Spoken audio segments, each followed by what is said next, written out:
তো আসল প্রশ্ন হচ্ছে এটাই যে আসল অপরাধীকে ধরা যাবে কি করে।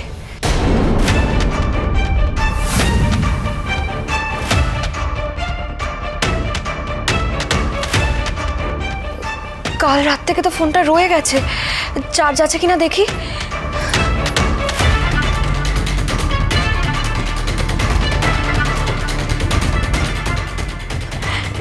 এই তো অসিত আমায় অনেকবার ফোন করেছেন।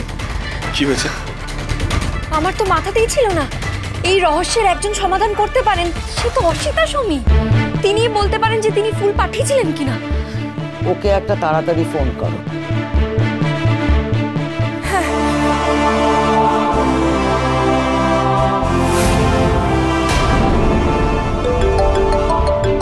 চিনি?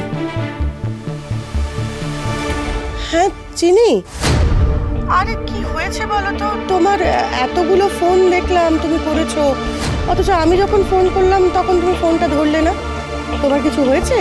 আমি আপনাকে সব বলছি ম্যাডাম, কিন্তু তার আগে আপনি আমায় বলুন, আপনি কি এই বাড়িতে কালকে ফুল পাঠিয়েছিলেন? ফুল? আমি? কই না তো, কেন?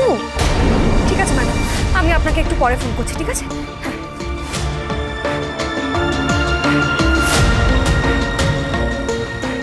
ফুল উনি পাঠাননি। আন্দাজ আমি করেছিলাম, তার মানে অসিতার নাম করে হেম ওই ফুলগুলো আনিয়েছিল। কেন অপন আনতে পারে না? ঠাম্মি যে আনিয়েছে সেটা শিওর কি করে হচ্ছে? হেমেরই সাপ আনার সুযোগ অনেক বেশি, কারণ ও ভীষণ ভয়ঙ্কর। এতদিনে স্নেহের পাত্রী অপালাকেও ফাঁসাতেও একটুও পিছপা হয়নি।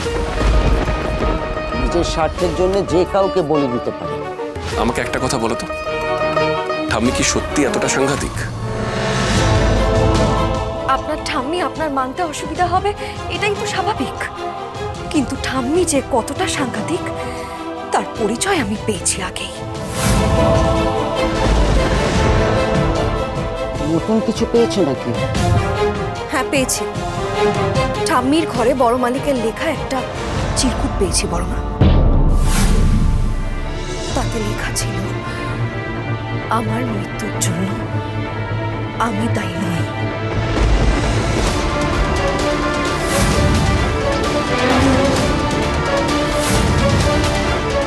মানে এটা তো তুমি... না ছোট মালিক, আমার বলার আসলে সুযোগ হয়নি, তার আগেই তো এত কিছু ঘটে গেছে। আর এতেই বোঝা যাচ্ছে যে আমার দেওর সুধাকরের মৃত্যু স্বাভাবিক নয়। সোম থেকে রবি প্রতিদিন রাত 10:30টায় স্টার জলসায় ও ডিজনি প্লাস হটস্টারে।